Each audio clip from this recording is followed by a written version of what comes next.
Hello, hello! Welcome back to Brenda's Books. I am all back from vacation and ready to be with you again. Thank you for coming back to listen to more of Queen Andraya. Today we are on Chapter 19. Here we go. Chapter 19.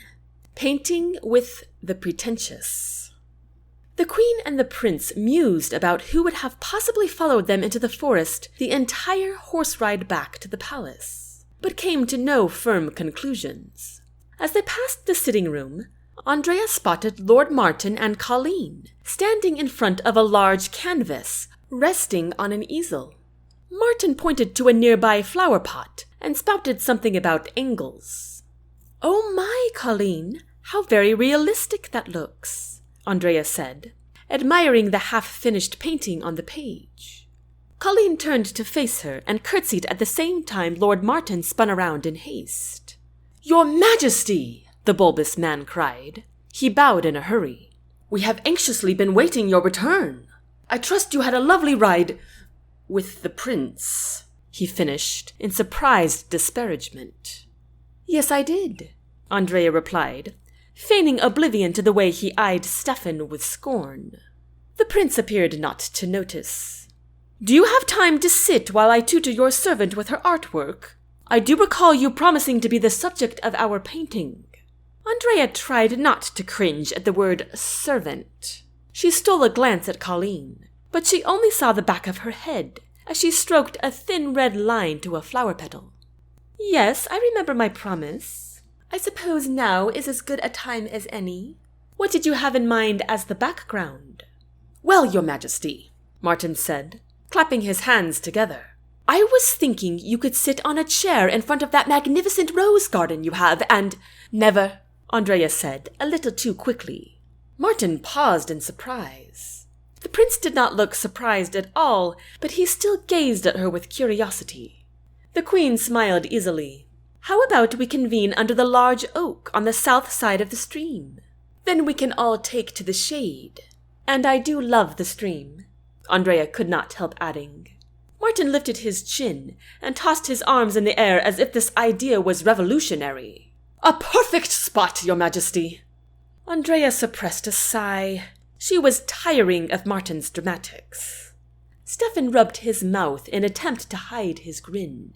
Martin clasped his hands theatrically. "Well, off to the oak we go."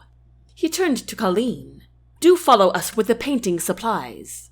Steffan's soft eyes shifted into lion mode again as he glared at Martin. Caleen's cheeks turned ruddy. "My lord, Miss Caleen certainly cannot carry all of that on her own." "Benjamin!" Andraya called. "No need to call your footman, Your Majesty," Steffan said, as he carefully removed the canvas from the wooden easel, as well as a blank one behind it, and handed them to Caleen. "I will carry the supplies." He snapped the various painting lids shut and stacked them so they rested against his chest. Then he secured the easel in his other hand. Andraya stared at him in confusion. She had never seen a prince behave this way. Caleen and Martin looked equally surprised.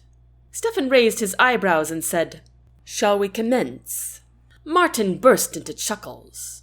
"It would appear Prince Steffan is turning into a servant." Steffan gave him a surly smile.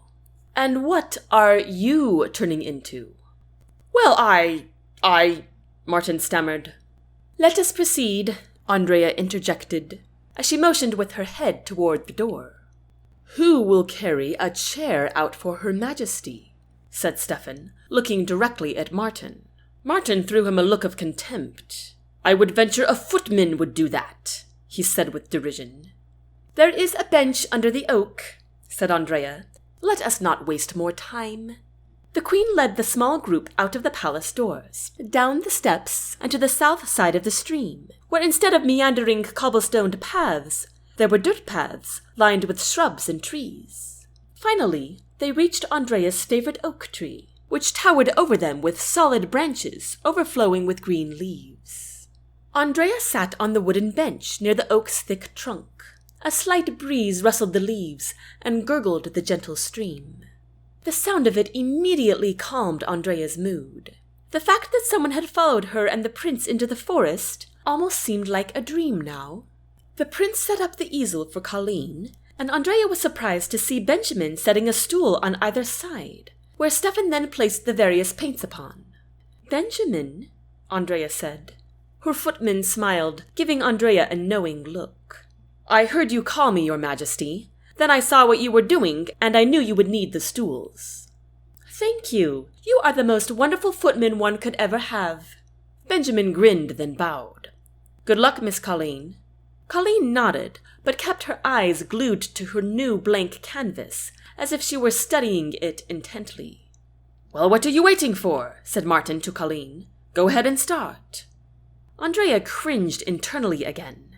How is she going to convince Martin to see Caleen differently? Surely his admiration will sprout once he sees how capable she is, the queen told herself. "No, no, no!" Martin nearly yelled. "You never start with shapes. Start with corners." Caleen flushed and nodded. "My lord, kindly remember that Miss Caleen has never had an art lesson before," said Andraya. "And might I add that patience is a virtue?"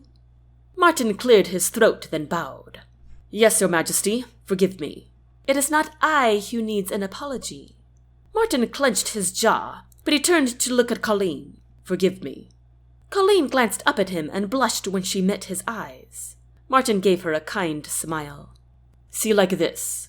Martin began demonstrating something on the page, and Caleen seemed to be taking in what he said very seriously. Andraya grinned. There, it was already working. "Miss Caleen, will I be in your way if I sit here?" asked Prince Steffan, as he sat on the bench a couple feet away from the queen. Caleen shook her head as she studied Andraya's feet intently. Martin shot the prince a glare, but again, Steffan did not appear to notice. "Tell me something, your highness," Andraya said in a low voice, so that neither Martin nor Caleen could hear. "Since you are friends with Benjamin, I wonder if you know what that look he gave Caleen meant." Steffan laughed, but he tried to keep it low. "Just because we are friends, my queen, does not mean I know what he is thinking." Andraya frowned, knowing he was teasing her. "You know something, do you not?" Steffan chuckled. "About what?" But his eyes looked a little too innocent. "I think he gave her a look of interest." Steffan raised his eyebrows. "You can tell that by one look?" "Of course I can." Steffan grinned at her. "Then you must have had me figured out when we first met in the council room." Andraya shook her head. "You never looked at me then." The prince laughed out loud. "You were unaware." Andraya moved to slap the back of her hand into his chest, but thought better of it. "What is so humorous, your majesty?" Martin called. "The prince is," Andraya called back. "He thinks he is funny." Steffan jolted his head back in surprise, to which Andraya just chuckled. "Is he bothering you?" Martin called. To that, Steffan tilted his head and scowled at Martin. "Of course not," said Andraya. "I would not let him sit by me if he were." "Oh, certainly not, certainly not." Martin cleared his throat and pointed at something else on the canvas, speaking in low tones to Caleen. "I will have you know, however," said Andraya to Steffan, "that upon our first meeting I thought you were the most despicable man alive. Well, not quite, but close." Steffan shifted to face her and stretched one arm out on top of the bench. "Ah, the translator," he nearly growled, rolling his head in frustration. "I still cannot fathom why he did that. Somebody inside the palace must have paid him off." "I had the same thought. Whoever it was certainly did not want you part of the coalition. And I suppose they expected me to run away and hide and abandon my position." Steffan leaned forward and rested his arms on his thighs. "But why would they think that?" Andraya shrugged. "I was never allowed to be part of any kind of business before Gordon's passing. The nobility hardly knew me." Steffan's eyes bulged as his head dropped a bit. "Why would you put up with that?" Andraya considered that as she thought of the many times she had tried to convince Gordon to have her be part of anything. But the result was always the same. She ended up in the infirmary. Her heart boiled over with so much sudden anger that she had to ball her fists to keep her hands from trembling. She looked away and bit her lip so hard that blood trickled down her chin. Steffan placed a gentle hand on her shoulder. "Andraya," he whispered. But she stood and his hand fell. She walked a few steps away, trying to breathe deeply, but to no avail. Her entire frame shook with rage. "Gordon is not here," she reminded herself. "Gordon is not here." "Your Majesty?" Martin called. "I need a break," she called back curtly. "Oh, yes, of course," Martin said. "Andraya, I'm sorry." Steffan spoke softly. He stood slightly behind her. I should not have asked that. It was none of my business." Andraya realized this was the first time she had heard him stammer, even when he was learning Chaldean. "I know things are different here. I didn't realize. Andraya spun around to face him. He was bowing his head and pinching the bridge of his nose. His face popped up when she turned. "I'm so sorry," he whispered. "I meant no offense." Andraya stared at his paled expression. His bright eyes brimmed with confused concern. She inhaled a shaky breath. "Gordon is not here," she chanted to herself. "Gordon is not here." This time her heart believed her, and it started to beat slower. She took one more breath before she spoke. "You did nothing wrong. You just reminded me of something." "Something terrible, I presume," Steffan said, still looking concerned, but much more relieved. He reached into his breast pocket and pulled out a navy handkerchief and handed it to Andraya. She stared at it blankly before realizing he was giving it to her for her bleeding lip. She took it in her hand and dabbed her mouth, now feeling shy and ridiculous. "Would you like to take a break by the river, Your Majesty?" Caleen asked, who somehow was now by her side, with Lord Martin standing behind her. "That sounds splendid," Andraya agreed readily, and the four of them made their way to the riverbank. Andraya sat on a bench, and Caleen and Martin sat on either side of her. Andraya had not the energy to come up with a clever reason for them to sit together. She knew Caleen chose the river on purpose. Nothing calmed Andraya faster. She closed her eyes and listened to the sound of the flowing stream. She found the water produced 3 different sounds. One when it rushed against the bank and muffled into the sand before rushing back out. Another when it bubbled over the rocks, and lastly when the surface rippled in the breeze. Andraya knew she could hear more if she were alone, but she was keenly aware that 3 sets of eyes were on her. When she opened her own, she found she was right. Martin and Caleen glanced away quickly, but Steffan, who stood several feet away from the bench with his arms folded across his chest, continued to peer at her with intense concentration, as if he were trying to decipher something difficult. Andraya laughed to herself. Good luck to him figuring out the queen. She could not even do it herself. "What is this?" growled a voice behind them. Andraya sighed. Why did Dolion have to come at every moment she did not wish him to be near? Probably because there was not a moment in which she did want him near. "Why is a group of 4 sitting by the river so curious to you, Chancellor?" said Andraya, without turning around to face him. "I do not mean that," he said annoyingly. "I mean this painting. Your face is not right." Martin twisted in his seat to face the Chancellor. "Her face is perfect," he contended.